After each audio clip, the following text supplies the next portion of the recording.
খুবই মনোযোগের সাথে কথা শুনবেন। ঈসা রুহুল্লাহ আলাইহিস সালাতু ওয়াস সালাম পাহাড়ের পাশে হাঁটে, দেখে মস্ত বড় একটা পাথর পড়ে আছে, সুন্দর সাদা মার্বেল পাথর।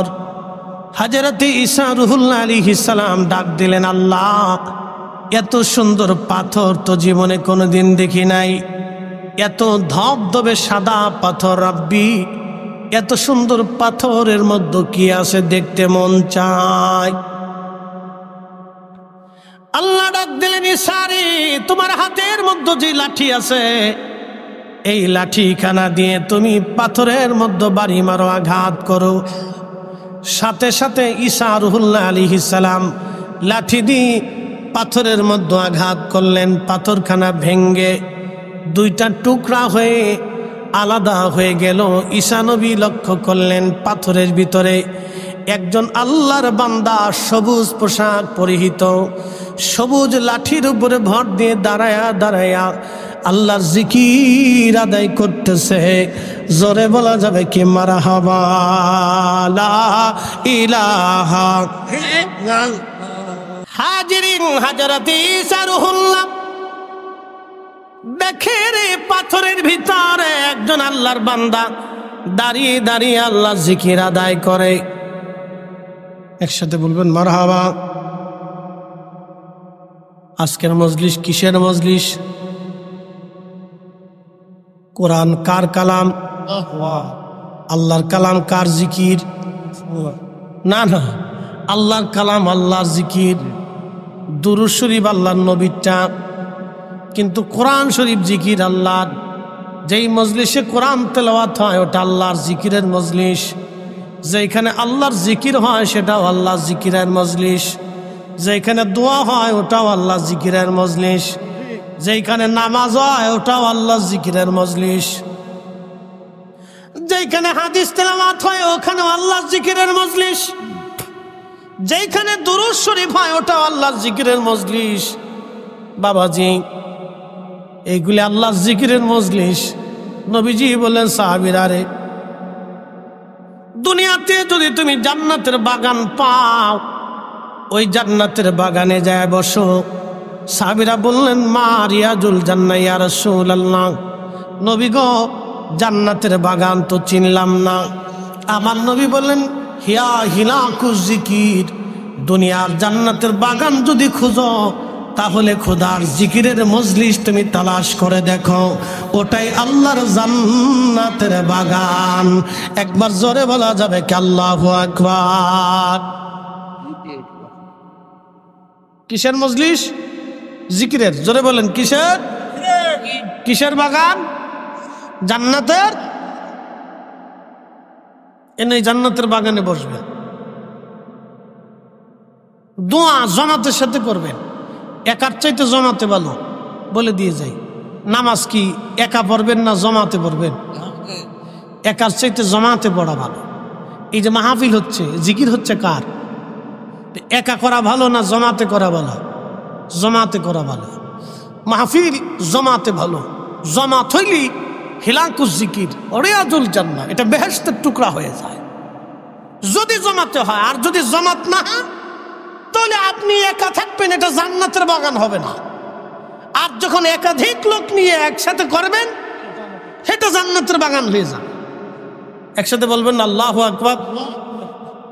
ওটা মিলাদের নামে হোক, তাফসীরুল কুরআন মাহফিলের নামে হোক, ও ওয়াজ দুয়ার মাহফিলের নামে হোক, ও সালানা ইসলাহি জলসার নামে হোক, ও ইসলাহি মাহফিলের নামে হোক, ওটা ইজতেমার নামে হোক, ওটা আপনার ওই কি বলে দুয়ার মাহফিলের মাধ্যমে হোক, ওটা হালকা জিকিরের মাধ্যমে হোক, ওই ইসলামী জলসার নামে হোক, যেই নামে হোক, নাম জারি হোক, কাজ কিন্তু একটাই।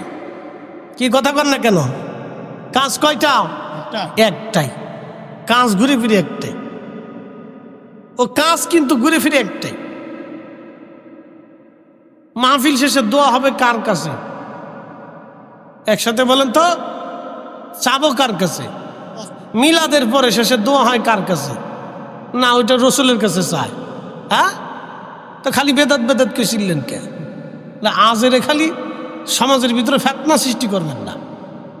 এই ফিতনার কারণে আজকে আমরা মুসলমান ভাগে ভাগে ভাগ হয়ে একবারে দলে দলে দলে দলে উপদলে দলে উপদলে গোত্রে গোত্রে কমে কমে ভাগ হয়েছে, একটা আরেকটার দিকতারি না, একটা আরেকটার দিকতারি না। কি কথা কর না কেন? এগুলি করবেন না, কোনো মতেই করবেন না। চলুক, আল্লাহ রসুলের দুরূদ চলতেছে, এটা জমাতে হচ্ছে, আলহামদুলিল্লাহ করুন। কি কথা ঠিক কিনা? সে তো দুরূদ শরীফে পড়তেছে, জিকির হচ্ছে, দোয়া হবে, এরপরে একটু তাবারক হবে। আল্লাহর বান্দা খুশি মানে যদি আপনাকে খাওয়াইতেছে খাওয়ান। আল্লাহ রসুল সহিহ বুখারীতে বলছে, উম্মত তুমি জাহান্নাম থেকে বাঁচো, তোমার ভাইকে একটা খুরমা খেজুর খাওয়াইয়া হলেও জাহান্নাম থেকে বাঁচার চেষ্টা করো। এখানে অনেক হাজিরা সম্ভবত আছেন, দেখবেন মদিনাতে গেলে মদিনার ছোট ছোট বাচ্চারা অরিজিনাল মাদানি যারা, তারা খেজুর নিয়ে আসে। খেজুর এনে এনে উহুদে ঘুরে, মদিনা দিয়ে ঘুরে, তারপরে ওই যে জিয়ারার যে জায়গাগুলি আছে, এই জায়গাগুলি খেজুরের ওই কার্টনগুলি নিয়ে নিয়ে বাচ্চারা ঘুরে আর সবাই খেজুর খাওয়ায়। একসাথে বলবেন না মারহাবা? সবাই কি খাওয়ায়? খেজুর খাওয়ায়। আচ্ছা আপনারা বলেন তো, হজে যারা যায় পার্সেন্টেজ হিসেবে তারা কি সবাই দরিদ্র? 95% লোকগুলো ধনী, পয়সাওয়ালা। কি কথা ঠিক কিনা? 95% লোক কি পয়সাওয়ালা যারা হজে যায়। তো তাদেরকে খাওয়ায় মাদানীরা যে আপনারা খান। কেন? মেহমান হিসেবে খায়। ওই যে আল্লাহ রসুল বলছেন, তোমরা একটা খেজুর দিয়ে হলেও, মেহমানদারি করে হলেও তুমি জাহান্নাম থেকে বাঁচার চেষ্টা করো। একসাথে বলবেন আল্লাহু আকবার। এই জন্য আপনার বাড়িতে যদি একজন মেহমান যায়, কিছু না হলেও এক গ্লাস পানি দিয়ে হলেও আপনি খাওয়াইয়া তার মেহমানদারি করবেন। এই নীতি যেন থাকে। আপনি জীবনে কোনোদিন মাদানি বাড়িতে গেলে, আল্লাহু আকবার, অরিজিনাল যারা মাদানি আনসারি এদের বাড়িতে গেলে জীবনে আপনাকে একটা খেজুর না খাওয়া হলেও আসতে দিবে না। আমি এবছর হজে গেছি, তা আমার এই হেরেমে বসে রয়েছে। আমি তো দীর্ঘ সময় ওই আসরে যাইতাম, একবারে মাগরিব এশা পরে এক উজুতেই এশা করে আমি চলে আসতাম। হেরেমে বসতাম, একবারে আসরের সময় যায় বসতাম, আসরের নামাজ পড়ে বসে কোরআন তেলাওয়াত করতাম, হাদিস পড়তাম। তো হেরেমে দীর্ঘ সময় বসে থাকতে থাকতে আমি চিন্তা করতাম যে অজু যাতে ছুটে না যায়। তো অনেক সময় অ্যাসিডিটি হতো, খাইলে অ্যাসিডিটি হয়, মানে গ্যাস হইতো। তা আমি খাইতাম না, আমি একবারে শুধু মাঝে মধ্যে একটু জমজম খাইতাম। তো পানিও কম খাইতাম যে পেশাবে যাতে না ধরে। তো আমি যাতে এক উজুতে থাকতে হবে, আবার উজু করতে গেলে জায়গা ছুটে বের হয়ে যাওয়া লাগবে, আবার আসা বিরাট ঝামেলা। তো এই জন্য আমি এক উজুতেই বসে থাকতে চিন্তা করতাম যে হেরেম এখান থেকে যাওয়া যাবে না। তো মাঝে মধ্যে খেজুর টেজুর নিয়ে আসতাম, আমি খাইতে অপরক, আমি না করতাম। দেখতাম আরবিরা খুব বেজার হয়ে যেত, আমার উপর রাগ করতো, তুই খাবি না কে? আমি দিতেছি, তুই খাবি না কে? আমি বেজার হইতাম।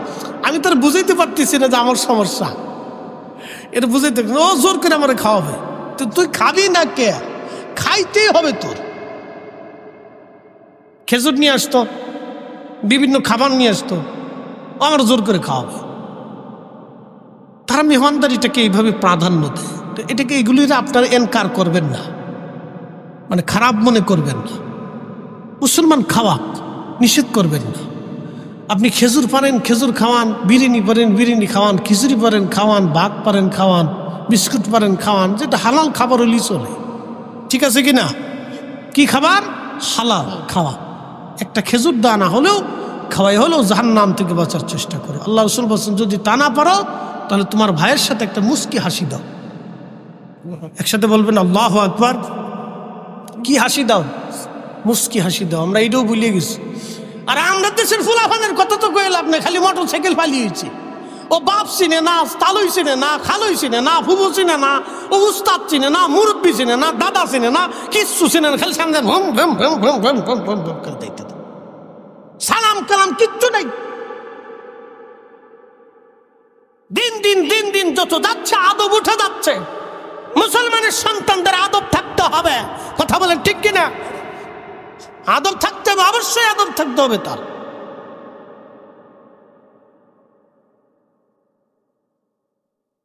প্রিয় উপস্থিতি আমার, খুব মনোযোগ দিবেন।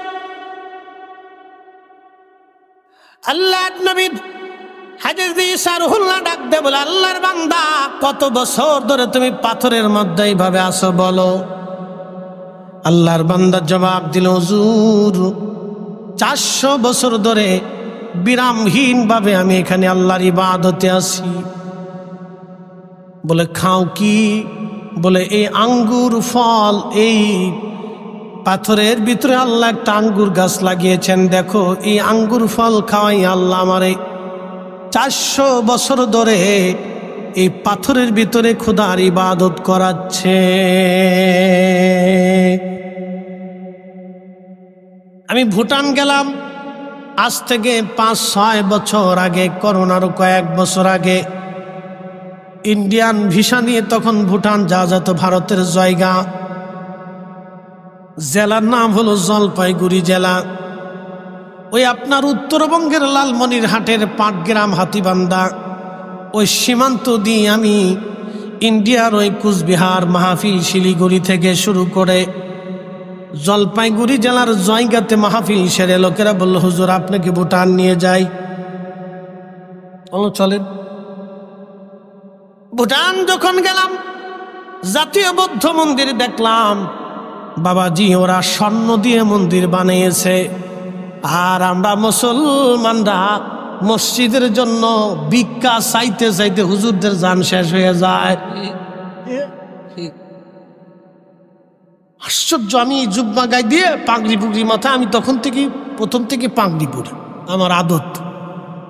পাগড়ি আমার কাছে খুব পছন্দের একটা পোশাক আর কি, আল্লাহ রসুল পড়তেন, তা আমি চেষ্টা করি পাগড়ি পরার জন্য, এটা ভালো লাগে আমার কাছে। তো ফাগড়ি ফুগড়ি জুব্বা সুব্বা গায়ে দেওয়া গেছি। তো বৌদ্ধ ভিক্ষু যে আছে আপনারা জানেন, বৌদ্ধদের যে ধর্মগুরু তাদেরকে ভিক্ষু বলে, ভিক্ষু। হ্যাঁ, তো প্রধান বৌদ্ধ ভিক্ষু যেহেতু ওই মন্দিরে, তখন ওরা ত্রিপিটক পাঠ করতেছে। একজন বাঁশি বাজায় আর একজনে ত্রিপিটক পাঠ করে। তো প্রধান বৌদ্ধ ভিক্ষু ওই বৌদ্ধর সামনে কি ওরা ওদের পূজা অর্চনা কি আছে না আছে এটা করে। তো আমি ভিতরে ঢোকার পরে আমার দেখার পরে বুড়া আঙ্গুল দিয়ে সম্ভাষণ করতেছে, ঠিক আছে ওয়েলকাম। তো আমি চিন্তা করলাম তুমি বুড়া দিস, আমার তা জোয়ান দেহে লাভ নাই, তা আমি এমনি বুড়াটা দেব না, ঠিক আছে তুমি যেহেতু ওয়েলকাম করছো তা আমি ওয়েলকাম। তো ঘুরে ঘুরে ঘুরে ঘুরে দেখলাম, বিশ্বাস করেন স্বর্ণ দিয়ে তার কারুকার্য দেখলে আপনার মাথা ঘুরিয়ে যাবে। যে মানুষ মিথ্যার উপরে কোটি কোটি টাকা খরচা করে। কয়দিন আগে পূজা গেছে না, কথা কন না কে? বাংলাদেশে মন্দির হয়েছে কয়টা? 30,000। কয়টা? 30,000। তারা মন্দির বানাইয়া, প্রতিমা বানাইয়া কোটি কোটি টাকা খরচা করে তারপরে তারা বলে তাদের ধর্মের ভাষায় বিসর্জন। সেটা তার ধর্ম, ওটা নিয়ে আমি কটাক্ষ করবো না, বিসর্জন বলে। তো তারাই কি করলো, মন্দিরগুলির সব প্রতিমাগুলিরে নিয়ে পুকুরে নিয়ে, তারপরে নদীতে নিয়ে, সাগরে নিয়ে ফেলে দিল। কি কথা ঠিক কিনা? সব কি করলো, ফেলে দিল। আমাদের মসজিদ কি সাগরে যাবে? পুকুরে যাবে? এখানে 1 টাকা দিলে যদি আল্লাহর কোরআন বিশ্বাস করেন, যদি বলেন না হুজুর আখিরাত বিশ্বাস করি, আল্লাহ বিশ্বাস করি, রসুল বিশ্বাস করি, মরতে হবে, আল্লাহর আদালতে দাঁড়াইতে হবে, যদি বিশ্বাস করে থাকেন, তাহলে মসজিদের জন্য আমাদের গলা শুকানোর দরকার না, আপনি নিজে এসে দিয়ে দেওয়া উচিত। কি কথা ঠিক কিনা? আপনার নিজে উপস্থিত হয়ে দিয়ে, আমার তো বলার কথা না। আমার আগে আমার ভাই আল্লামা রাকিবুল ইসলাম খোকন সাহেব, তিনি বারবার করে বলছেন, চাইছেন আপনার কিছু না, তো চাওয়ার কথা না। তো আপনি খুশি মনে এসে দিয়ে যাবেন যে হুজুর আমি এখানে 5,000 টাকা দিলাম, 10,000 টাকা দিলাম, আমি 50,000 টাকা দিলাম, 1 লক্ষ। উঠবেন না চাচা, আমি টাকা চাইতেছি না, ভয় নাই না, ও আজ এখনো শেষনে দেরি আছে, এত তাড়াতাড়ি ভাবছেন ছেড়ে দিতে পারি না। ফজর পর্যন্ত আসেননি আপনারা ইনশাল্লাহ? আচ্ছা ফজর থাকা লাগবে না, নিয়ত করছেন তাতেই চলবে ইনশাল্লাহ। বসেন, কেউ উঠবেন না, আমি টাকা চাইনি, টাকা চাইনি, ডন নাই যে পকেট থেকে টাকা উঠে নিয়ে আসবো। আপনার টাকা আপনার পকেটেই থাকবে, দিলি আপনার লাভ, না দিলে আপনার লস। কি কথা ঠিক আছে না? আমার কি লাভ লস আছে? টাকা তো আপনি আমার দিচ্ছেন না, আল্লাহর ঘরে জমা করে যেতেছে, দিলে আপনার লাভ, আপনার কবরে শান্তি, আপনার মা কবরে জান্নাতে থাকবে, বাবা জান্নাতে থাকবে, ওটা আমার তো কোনো ফাংশন নেই, এটা আপনারই লাভ। দিলে দিবেন, না দিলে না দিবেন, আমি টাকা চাইতেছি না, ভয় নেই, বসেন, উঠবেন না, দোয়া সারা যাবেন না, বসেন। আমি বলতে চাইতেছি যে তারা মিথ্যার জন্যে কোটি কোটি টাকা যদি তাদের বিশ্বাসে খরচা করতে পারে, তাহলে আমরা হকের জন্য কেন আমার অর্থ আল্লাহর পথে দান করতে পারবো না? কি কথা কর না কেন? কোরআন শরীফে আল্লাহ নিজে ওয়াজ করেছেন, এই কোরআনে আল্লাহ নিজে ওয়াজ করেছেন। وأنفقوا مما رزقناكم من قبل أن يأتي أحدكم الموت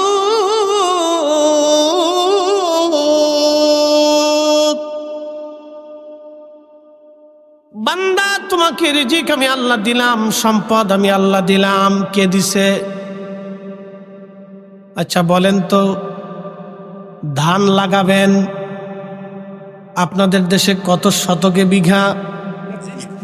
33 শতাংশে বিঘা হয়। আমাদের ফরিদপুরে 52 শতাংশে বিঘা। তাহলে আমাদের হিসাব তো ওইদিকে আমাদের ধান, আমাদের অঞ্চলে একটু উঁচু, ধান কম হয়। আপনাদের এলাকায় 33 শতকে কয় মন ধান হয়? 30 মন ধান হয়। 30 মন ধানের জন্য কত কেজি বীজ ছিটাইতে হয়? 3 কেজি বীজ ছিটাইয়া 30 মন ধান যিনি দিলেন, এক বাক্যে বলেন তো সেই মালিকের নাম কি? এই জন্য আল্লাহ বললেন, বান্দা রিজিক আমি তোমারে দিলাম, ওই রিজিক থেকে আমি আল্লাহর পথে তোমার মৃত্যু আসার আগে তুমি আল্লাহর পথে খরচা করো। মরণ আসার আগে, মরণ আসার আগে জিন্দেগি তোর যাইরে ফাঁকি দিয়া রে সোনার আদম, জিন্দেগি তোর যায় ফাঁকি দিয়া। ও আদম রে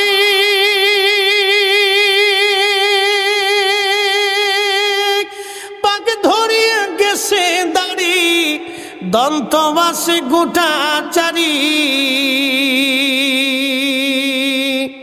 সমন জারি গিয়াছে করিয়ারে সোনার আদম,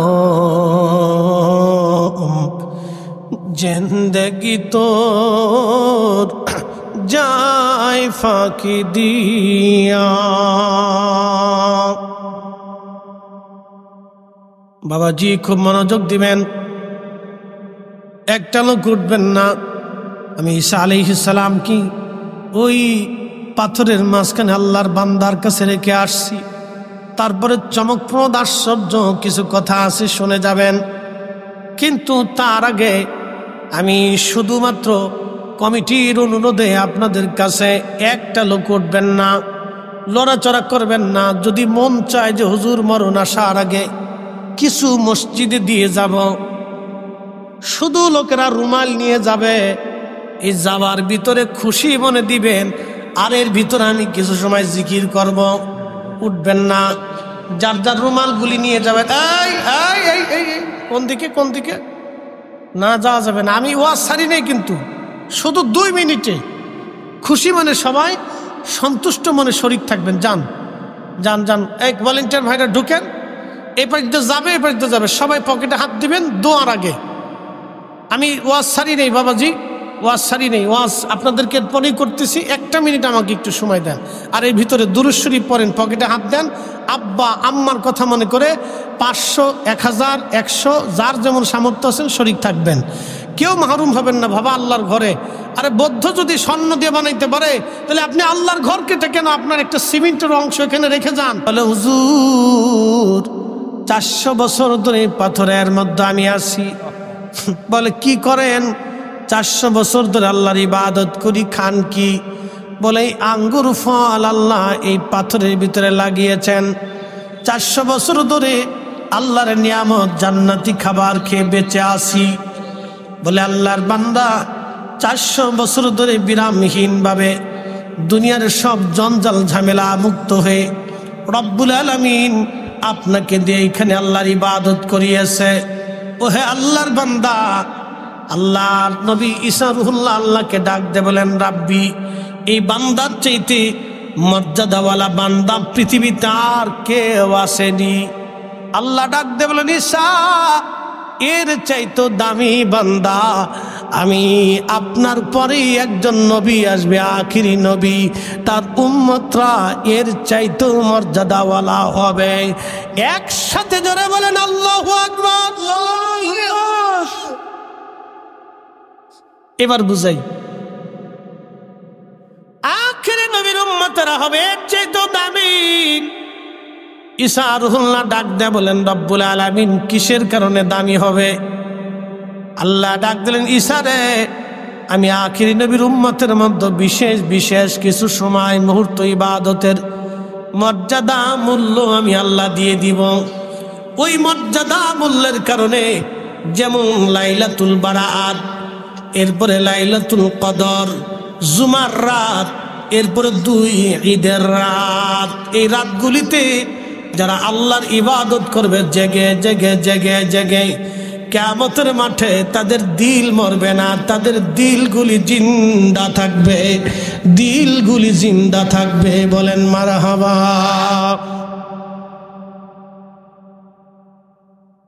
আরো পরিষ্কার করে বুঝাই, শাহজাদপুরবাসী, জুমার নামাজ আপনারা পড়েন ঠিক কিনা? কোরআন বলতেছে, কুলিয়া ইয়া আইয়ুহাল্লাযীনা আমানু ইযা নুদিয়া লিস-সালাতি মিন ইয়াউমিল জুমআ। ও ঈমানদার, জুমার আযান যখন পড়ে যায়, ফাসআউ ইলা যিকিরিল্লাহি ওয়া যারুল বাই', বেচা বিক্রিগুলি তুমি ছেড়ে দাও আল্লাহর জুমার নামাজ আদায় করার জন্য, আল্লাহর স্মরণের জন্যে। ব্যবসা ছেড়ে দাও, জমি ছেড়ে দাও, স্ত্রী ছেড়ে দাও, সন্তান ছেড়ে দাও, ব্যবসা ছেড়ে দাও, সব কিছু ছেড়ে দিয়ে জুমার নামাজ আদায় করার জন্য চলে আসো। নবীজি বললেন, ঠিক। তখন আমার উম্মত গোসল করে পবিত্র হয়ে পাক সাফ হয়ে সুন্দর পোশাক পরে সুগন্ধি লাগিয়ে খুব আদবের সাথে ইখলাসের সাথে হেঁটে হেঁটে হেঁটে হেঁটে মসজিদে জুমার নামাজ পড়ার জন্য আসলো। মসজিদে এসে জুমার নামাজ পড়ে আমার উম্মত আদবের সাথে ইমাম সাহেবের কাছাকাছি বসলো, খুতবা শুনলো, আদবের সাথে জুমার নামাজ আদায় করলো। এরপরে ইখলাসের সাথে বের হয়ে হেঁটে হেঁটে হেঁটে হেঁটে বাড়ি আসলো। নবীজি বললেন, প্রত্যেক কদমে কদমে কদমে, প্রত্যেক পায়ে পায়ে পায়ে পায়ে আমার রব 1 বছরের নফল ইবাদত, 1 বছরের নফল রোজা, সারা বছর ইবাদত করলে যেই পরিমাণে নেকি, সারা বছর নামাজ পড়লে যেই পরিমাণে নেকি, সারা বছর রোজা রাখলে যেই পরিমাণে নেকি, বিরামহীন ইবাদত করলে যেই পরিমাণে নেকি, প্রত্যেক কদমে কদমে 1 বছরের নেকি আমার উম্মতের আমল নামায় আল্লাহ লিখে দিবে। একটা জবান বন্ধ থাকবে না। চিৎকার মেরে জোরে বলেন আল্লাহু আকবার। এখান থেকে মসজিদ কত দূর? 2-3 মিনিট। 2-3 মিনিট। আচ্ছা বলেন, এই মসজিদের মুসল্লি একজন হাত বাড়াবেন তো, যার দূরে বাড়ি, বেশি দূরে? হুজুর আমাদের। কে? আমাদের। আপনার? আচ্ছা, আপনি একটু দাঁড়ান। আপনার বাড়ি থেকে জুমার দিনে এখানে এই মসজিদে হেঁটে আসতে কত কদম হবে একটা আইডিয়া ধরেন আর কি? 20 মিনিট লাগে। 20 মিনিট লাগে। আচ্ছা তাহলে বসেন, বুঝতেছি। হেঁটে আসতে 20 মিনিট লাগে। উনি যদি প্রত্যেক জুমাতে বাড়ি থেকে হেঁটে আসে, তাহলে 20 মিনিটে কত কদম হবে একটা আইডিয়া ধরেন। আমি 400 কদমই ধরলাম, 400 কদমই ধরলাম।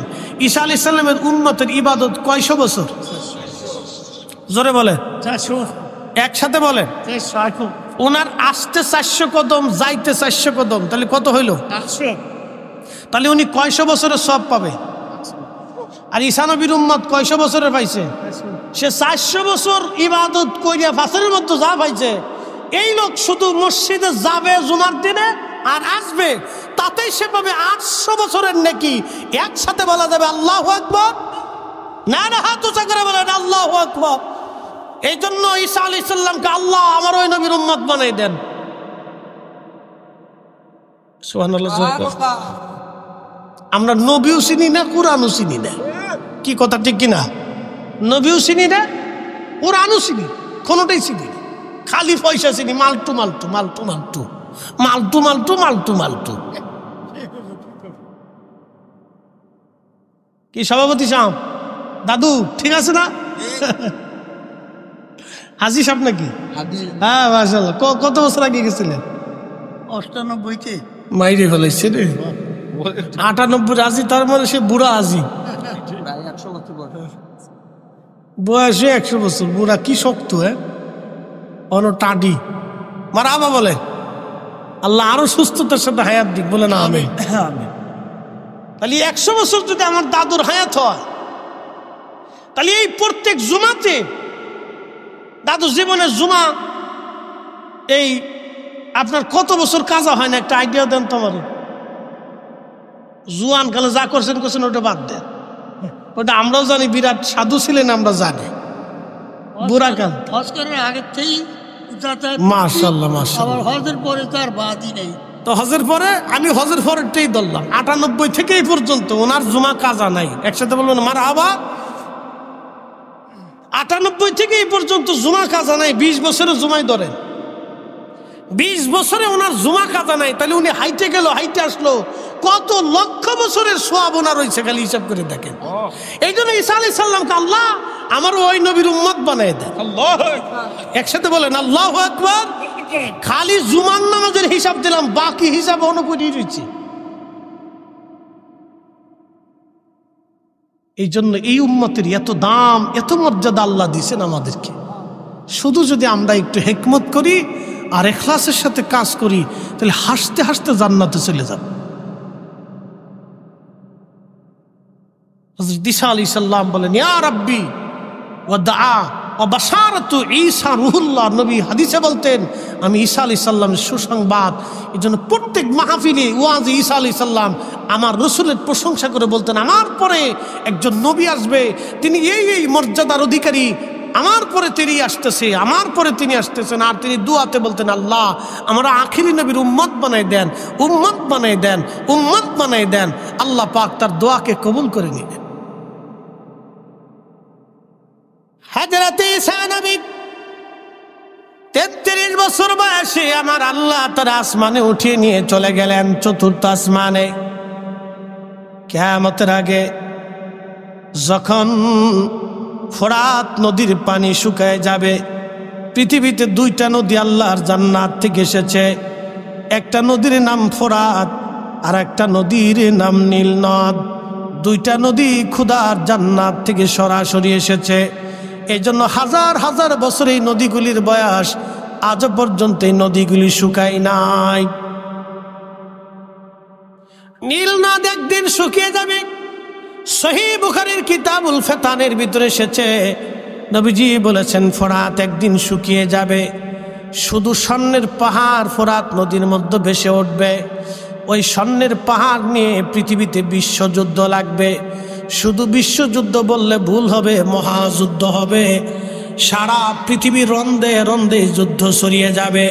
প্রত্যেক 100 জনে 99 জন মারা যাবে, মাত্র 1 জন মানুষ বেঁচে থাকবে। পৃথিবীর আকাশ ভেঙে যাবে। আমার রসুলের কথা কখনো মিথ্যা হবে না। কথা কোন ঠিক কিনা? 1 জন যে বেঁচে থাকবে তিনি শুধুমাত্র পাক্কা ইমানদার, পাক্কা ঈমানওয়ালা, পাক্কা ঈমানওয়ালা, পাক্কা ঈমানওয়ালা। সেই হবে শেষ সময়ে হযরত ইমাম মাহাদির সৈনিক। এরপরে আল্লাহ বহু বছর পরে ইমাম মাহাদিকে দুনিয়াতে পাঠাবেন। আবার মুসলমান ধীরে ধীরে ধীরে ধীরে ধীরে ধীরে ইমান দুর্বল হবে। পৃথিবীতে এমন প্রলঙ্করী মহাযুদ্ধ হবে, শুধু মানুষ হত্যা হবে, জায়গায় জায়গায় জুলুম অত্যাচার হবে, নির্যাতন হবে, অন্যায় কাজ চলতে থাকবে। একটা কথা মনে রাখবেন, এই পৃথিবী থেকে যদি অন্যায় কাজ বিলুপ্ত করতে হয়, এই বাংলার জমিন থেকে যদি অন্যায় কাজ জুলুম যদি চিরতরে বিদায় করতে হয়, তাহলে আল্লাহর কোরআনের আইন ছাড়া আর সম্ভব হবে না। কথা বলেন ঠিক কিনা? কোনো সন্দেহ নেই, কোনো সন্দেহ নেই। হাজেরিন, কথাগুলি বুঝে যাবে না। হযরত ঈসা রুহুল্লাহ পৃথিবীতে আসবেন। বর্তমান বাইতুল আকসা, যেখানে গাজা নাম ছিল আসকালান, এখানে এখন যেরকম ভয়ঙ্কর যুদ্ধ হচ্ছে আপনি জানেন না এর ভয়াবহতা। গাজার এমন কোন বিল্ডিং নাই যে বিল্ডিং এ ইসরায়েল বোমা না ফেলেছে। প্রত্যেকটি স্থাপনার মধ্যে বোমা মেরে মেরে মেরে মেরে গাজা শহরটাকে একেবারে পুড়িয়ে ফেলেছে তারা। হাজার হাজার মা কল খালি করে ফেলেছে তারা। হাজার হাজার ফিলিস্তিনি শহীদ হয়েছে। গাজা রন্দে রন্দে রক্ত ছিটিয়ে ছিটিয়ে পড়েছে। তারপরেও তারা সৈয়দনা ইব্রাহিম আলাইহিস সালামের জমিন দেখেন, ওই দেশের মেয়েগুলি বোরকা ছাড়ে না। স্বামী শহীদ হয়ে যায়, সন্তান শহীদ হয়ে যায়, ভাই শহীদ হয়েছে, তারপরেও তারা বোরকা ছাড়ে না, নিজে শহীদ হয়ে যায়, বোরকা ছাড়ে না। আর আমার দেশের নারীরা বোরকায় পড়তে চায় না। এক কথা বলেন, টিকটক ভিডিও হলে তার উপায় নেই। বাপরে বাপ, সেরা সেরি টুনাটুনি খালি টিকটক করে। কালকে জামালপুরে গেছি, শহরে যাইয়া চিন্তা করলাম একটু ঘুরে আসি, বাতাস বাতাস খেয়েছেন। বাতাস খাবার যেয়ে দিয়েছি, সেরিরা টিকটক করতেছে। গারে কপাল, কোন জায়গায় আসলাম? খালি মোবাইলে টিকটক বানাচ্ছে। সেরিরা প্রকাশ্যে নাচতেছে, প্রকাশ্যে নাচতেছে। প্যান্ট শার্ট পরে, প্যান্ট পরিয়ে গেঞ্জি গাই দিয়ে মাথার মধ্যে হেজাব বাঁধছে। কি পাগল দেশে হয়েছে চিন্তা করেন। হ্যাঁ, তার অর্থ হলো একজন লুঙ্গি খুলে মাথার মধ্যে ফাঁকড়ি বেঁধে লাইছে। লুঙ্গি খুলে ফাঁকড়ি বাঁধলে যে সোয়াব হয়, প্যান্ট শার্ট পরিয়ে বেডি মানুষ মাথায় হেজাব বাঁধলে ওই সোয়াবই হয়। কি কথা কন না, কে কথা মনে হয় বুঝেন নাই?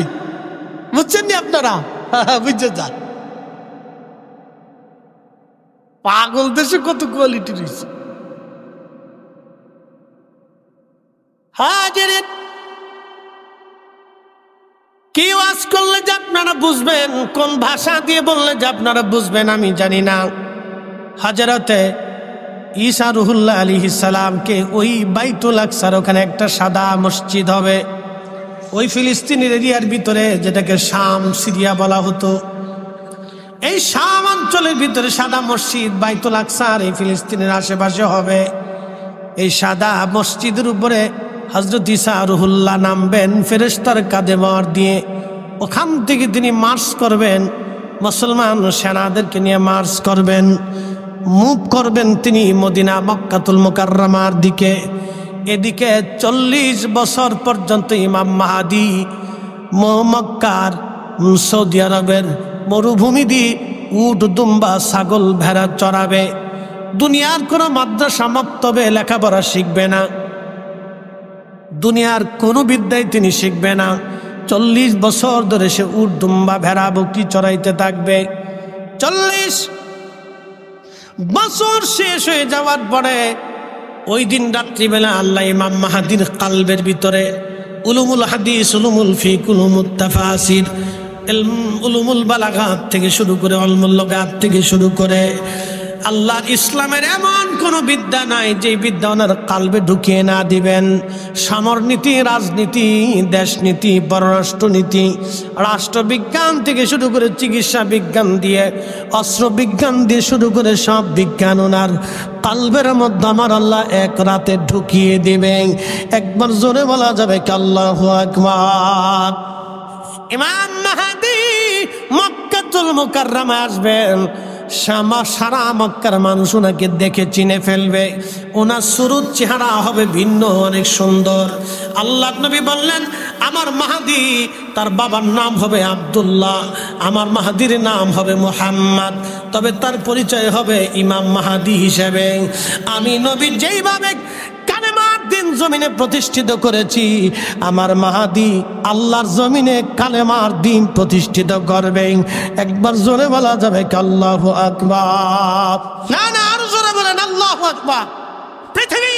পৃথিবীর এমন কোন ইঞ্চি মাটি নাই যে ইঞ্চি মাটিতে আল্লাহর দিন প্রতিষ্ঠিত না হবে, দিনের আইন প্রতিষ্ঠিত না হবে, কোরআন সুন্নাহর আইন বাস্তবায়ন না হবে। প্রত্যেক ইঞ্চি দেখছি মাটিতে মাটিতে মাটিতে আল্লাহর দ্বীনের আইন বাস্তবায়ন হবে, একসাথে বলা যাবে না আল্লাহু আকবার। আল্লাহ নবী বললেন সেই দিন পৃথিবী এত সুন্দর হবে, একটা আনার দিয়ে সারা গ্রামের মানুষ খেয়ে শেষ করতে পারবে না। একটা গাভীর দুধ সারা গ্রামের মানুষ খেয়ে শেষ করতে পারবে না। এত পরিমাণে আল্লাহ রিজিকে বরকত দিবে, মানুষের হায়াতে বরকত দিবে, জীবনে বরকত দিবে, কারণ শুধুমাত্র পৃথিবীতে ইনসাফ প্রতিষ্ঠিত হবে। বুঝতে কষ্ট হচ্ছে আপনাদের না? শোনেন, আকাশ থেকে বৃষ্টি কেন এখন বন্ধ হয়েছে জানেন? বলে দিয়ে যায় আজকে। আমাদের দেশে বিভিন্ন রোগ আসে না? আসেনি ভাই? খাবারের রিজিকে স্বাস্থ্যে মানুষের সুখ নষ্ট হয়ে গেছে। কেন জানেন? মানুষ অন্যায় করে, জুলুম করে। বলে কিভাবে করে? আমাদের দেশের হাজার হাজার যুবক আছে মাকে মারে, বাবাকে গালি দেয়, আছে না ভাই? আছে। যদি ধরেন বাংলাদেশে ইসলামী শাসন ব্যবস্থা থাকতো, ওর 14 গোষ্ঠীর কলিজাতে সাহস ছিল? জীবনেও না। ওর বাটাম চালান হয়ে যেত দেশে, মনে রেখেন, ওর বাটাম চালান হয়ে যেত। আমার দেশে শত শত নারী প্রত্যেক বছরে ধর্ষিতা হয়। ধর্ষণ হওয়ার পরে আদালতে বিচার চাইতে গেলে কত কাহিনী করে, তদন্ত করতে গেলে পুলিশ বেচারা টাকা ডাইন দিয়ে বান দিয়ে হেন্দে সে হিন্দে খালি লইতে তাই, কত কাহিনী করে। হ্যাঁ, এ কাহিনী চলতো না, কি কথা কন না কেন? এই কাহিনী চলতো না, এই কোনো কাহিনী চলবে না। এই জন্য আল্লাহর আকাশ থেকে মাঝে মাঝে বৃষ্টি বন্ধ হয়, প্রচন্ড গরম হয়, খাবারে বরকত নষ্ট হয়, বিভিন্ন রোগ আল্লাহ সৃষ্টি করে দেয়। মানুষ ছটফট করতে করতে বাজারের উপর পড়ে মরে যায়। মানুষের কোনো গ্যারান্টি আছে দাদু? এই যে 100 বছর বয়স কিছু হয়নি। আগের যুগের মানুষ 70, 80, 100 বছর তারা বৃদ্ধ হয়ে ধীরে ধীরে মারা যেত। আর এখন মানুষ রাস্তা দিয়ে হাইটে যেতেছে, বাজার গেলে সলিম রে বুহে ব্যথা করতেছে, শেষ। কিয়ামতের আলামত আল্লাহ রসুল বলছেন এগুলি গজব। হঠাৎ মৃত্যুর বেড়ে যাবে, তালাক বেড়ে যাবে, স্বামী স্ত্রীর ভিতরে বিচ্ছেদ বাড়বে, আকাশ থেকে বৃষ্টি বন্ধ হবে, আবহাওয়া নষ্ট হয়ে যাবে। আপনি যত দিন যাচ্ছে বাংলাদেশের আবহাওয়া তত উত্তপ্ত হচ্ছে। এগুলি মাঝে মধ্যে আমাদের দেশে নীরব জুলুম চলে, অন্যায় চলে, বহু অন্যায় চলে, মারাত্মক অন্যায়। আপনি জানেন কত মা আদালত প্রাঙ্গণে নিভৃতে চোখের পানি ফেলে ফেলে কাঁদে, বিচার পায় না। জমি আরেকজনে নিয়ে চলে গেছে, জমি নিজে বুঝে পায় না। জমি কে বুঝাই দিবে? জমি বুঝাই দিবে দেশের আদালত, জমি বুঝাই দিবে পুলিশ প্রশাসন, জমি বুঝাই দেবে নিরাপত্তা বিভাগ। ওরা এসে ওই গরিবের জমি বুঝিয়ে দিয়ে তারপরে যাবে, কিন্তু উল্টাটা হয়েছে, টাকা দিয়েই যাচ্ছে কিন্তু জমিই পায় না। কি কথা কন না কেন? এগুলি জরুর, এগুলি কি কথা কন না কেন? এগুলি কি জরুর? ভাই মরে গেছে, ভাতিজাদেরকে চাচা জমি বুঝাই দেয় না। কি কথা খারাপ কইছি? বোন মরে গেছে, ভাগ্নিদেরকে মামা জায়গা বুঝে দেয় না। পরে নিস সালিশ দরবার গেলে মাতুব্বারে টাটা দে, টাটা দে, চিন্তা করেন, মানে মাল পৌঁছে যাবে না, আপনি খালি আমার দিকে একটু ঘুরাই দিয়ে। আল্লাহর আদালত আছে না? দাঁড়াইতে হবে না কিয়ামতে? দাঁড়াইতে হবে। কে বলবে? নীরবে নিবৃত্তি হাজার হাজার জুলুম হয়। বৃষ্টি যে বন্ধ হয়ে যায় নাই, দেশে মরুভূমি হয় নাই, এরকম কিছু আল্লাহর পাগল আছে যারা বসে বসে বসে বসে সারা দিন রাত 24 ঘন্টা আল্লাহ আল্লাহ আল্লাহ আল্লাহ করে। কি কথা কন না কে?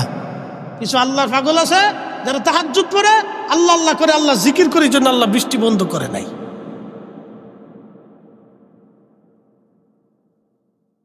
বাবাজি, হক কথা তিতা লাগে। তবে একটা কথা মনে রাখবেন, আমি যাহা বলি দিন শেষে আপনাকে এবং আমাকে মাটির নিচে চলে যেতে হবে। এই যে আব্বুজির বয়স 100 বছর হয়ে গেছে, এখানে অনেক বয়স্ক লোক আছে। 150 বছরের কেউ আছে এখানে? তার অর্থ কি? 150 বছর আগে যারা এই পৃথিবীর উপরে ছিল আজকে সব মাটির সাথে মিশে গেছে। 150 বছর পরে আমরা সবাই মিশে যাব, আবার নতুন প্রজন্ম আসবে, মাহফিল হবে, উলামে কেরাম নতুন আসবে, ওয়াজও হবে।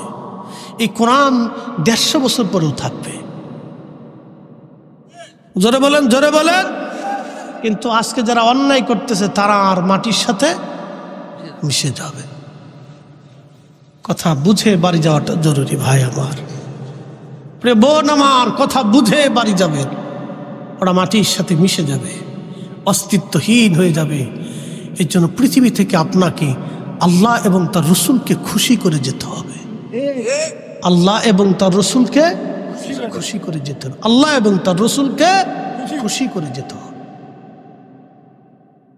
আল্লাহ এবং তার রসুলকে খুশি করে যেতে হবে। বলে হুজুর আল্লাহর সাথে রসুল বললেন কেন? এজন্যই বললাম আমিনু আমানু আমিনু বিল্লাহি ওয়া রাসূলিহি। হে ঈমানদার, ইয়া আইয়ুহাল্লাযীনা আমানু আমিনু। কোরআন বলতেছে আমানু, হে ঈমানদার আমিনু, ঈমান আনো, বিল্লাহি ওয়া রাসূলিহি, আল্লাহ এবং তার রাসূলের উপরে। একসাথে বলবেন আল্লাহু আকবার। আল্লাহর পরেই নবী। জোরে বলেন আল্লাহর পরে, জোরে বলেন আল্লাহর পরে, আল্লাহর পরে, আল্লাহর পরে। এক কথা শেষ। কোরআনে আল্লাহ সিদ্ধান্ত দিয়ে দিছে। অত মাসলা মাসলা বাতায়েন না। লা ইলাহা ইল্লাল্লাহর পরে মুহাম্মদুর রাসূলুল্লাহ একদল মানে না। কে তোমার কইছে কেডা? ফাজলিমি না। আবার তুমি কালেমা ভাগ করার জন্য এদেশে আসছো। এমনি আমরা বাসি না, আবার কালেমা ভাগ করবার জন্য আসছো। এদেশে এই সমস্ত ভোগীযোগী চলবে না। কথা বলে ঠিক কিনা? কালেমা ভাগ করার জন্য আসছে এদেশে। মুসলমানের ভিতর গৃহযুদ্ধ লাগানোর জন্য আইছো।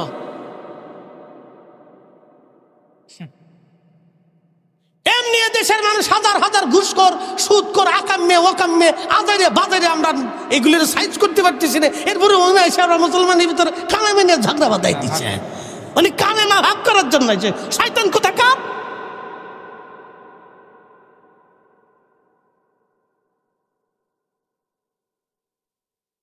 এগুলি চলবে না। আল্লাহর কোরআন যেভাবে সিদ্ধান্ত দিছে ওইভাবে আমরা মেনে চলবো, ঠিক কিনা?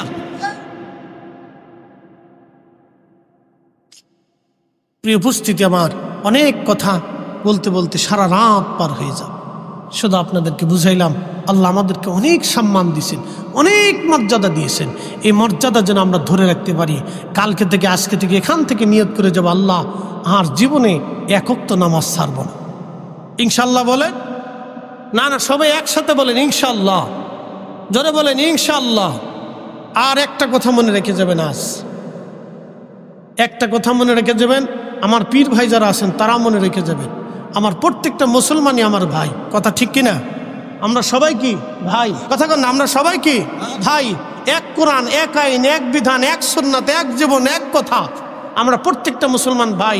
মিলাদ, কিয়াম, আমরা যারা কিয়াম করি, যারা দাঁড়াই, তারা স্রেফ আল্লাহর নবীর ইজ্জতের জন্য দাঁড়াই। এখানে চেয়ারম্যান, মেম্বার, এমপি, মন্ত্রী, মিনিস্টার এগুলোর জন্য আমরা দাঁড়াই না, স্রেফ আল্লাহ রসুলের ইজ্জতের জন্য দাঁড়াই। কথা ঠিক কিনা? আপনার যদি ভালো না লাগে দাঁড়ায়েন না, কিন্তু যারা দাঁড়ায় তাদেরকে খারাপ বললেন। কি কথা ঠিক কিনা? ঝগড়া করবেন না।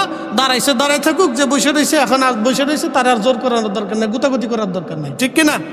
এগুলি এখন আমাদের সময় না, এগুলি আমাদের সময় না, এগুলি সময় না। তবে সে যখন বুঝবে সে এমনি দাঁড়াবে। কারণ ইমাম মালিক, আমার ভাইরা গেছেন, হাজী সাহেবরা আছেন, উলামা ইকরাম আছেন। ইমাম মালিক রাহিমাহুল্লাহ পৃথিবীর 4 ইমামের এক ইমাম। আল্লাহু আকবার। ওনার নাম মসজিদে নববীতে আমি স্বর্ণাক্ষরে সাহাবা ইকরামের নামের পরে লেখা দেখছি। আল্লাহ, 4 জন ইমামের নাম। ইমাম আবু হানিফা, ইমাম মালিক, ইমাম আহমদ ইবনে হাম্বল, ইমাম শাফিঈ। 4টা মাযহাবের ইমামের নাম মদিনার মসজিদে নববীর ভিতরে সাহাবা ইকরামের নামের পরে লেখা। আপনি জানেন তারা কত সম্মানিত? 80 বছর মদিনার সীমানার ভিতরে ইমাম মালিক জুতা পরেন নাই। আপনি যারা হজে গেছে, যদি আপনি শুধু খালি পায়ে হাঁটেন, আল্লাহু আকবার, প্রচণ্ড গরমে আপনার পা ফুসকা পড়ে ঘা হয়ে যাবে। 80টা বছর একজন আশিকে রসুল জুতা পরেন নাই, থুতু নিক্ষেপ করেন নাই, পায়খানা পেশাব মদিনার হাউদের ভিতরে পরেন নাই। মদিনা ইউনিভার্সিটি থেকে শুরু করে পাহাড়ি কোণার থেকে উহুদের শেষ প্রান্ত দিয়ে মদিনার হাউদ, মদিনার সীমানা, একবারে আপনার জুলহুলাইফা পর্যন্ত মদিনার সীমানা। এই সীমানার ভিতরে উনি পেশাব পায়খানা করতেন না। উনি মদিনার হাউদের ভিতরে কোনোদিন ঘোড়া, গাধার উপরে, উটের উপরে পিষ্টে উঠতেন না, খালি পায়ে হাঁটতেন। হেঁটে হেঁটে মদিনার সীমানার বাহিরে এসে পেশাব পায়খানা করতেন।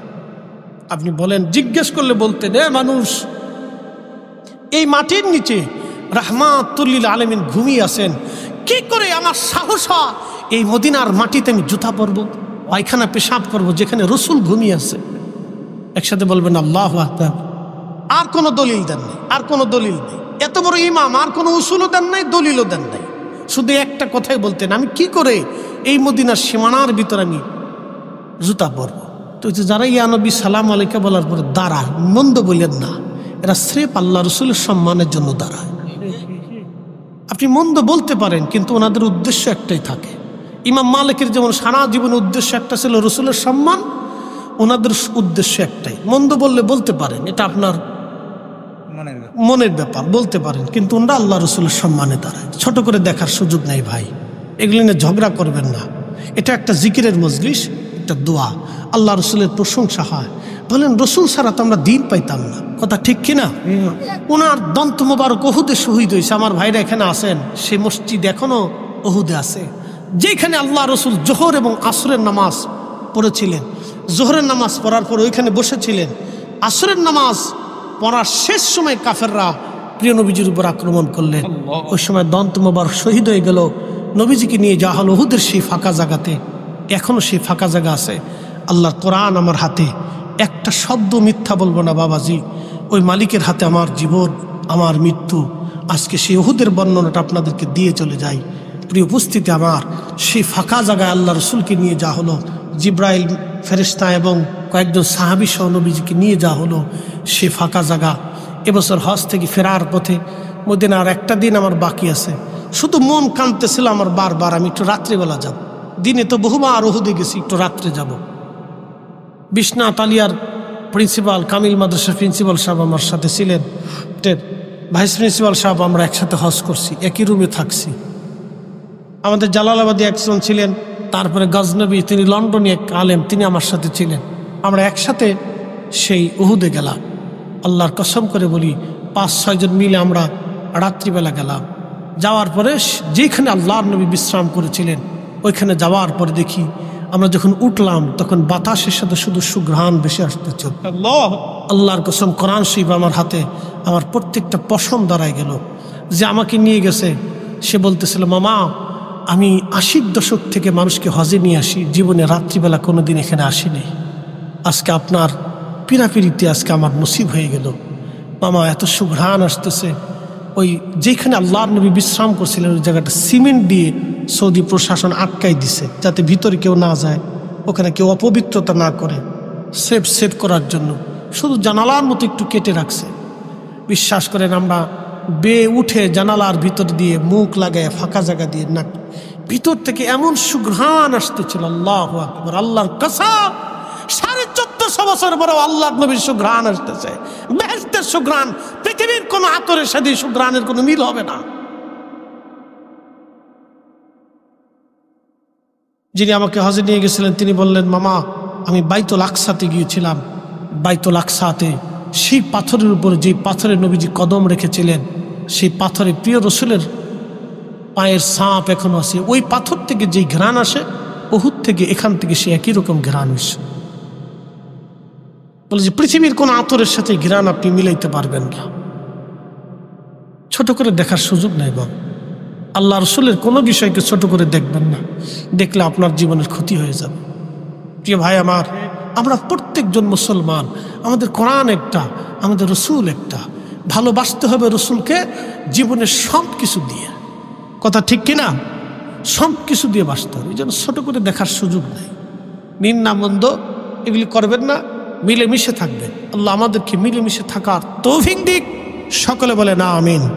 আসেন প্রিয় নবীজিকে দাঁড়িয়ে সালাম জানাইয়া, নবী সালাম।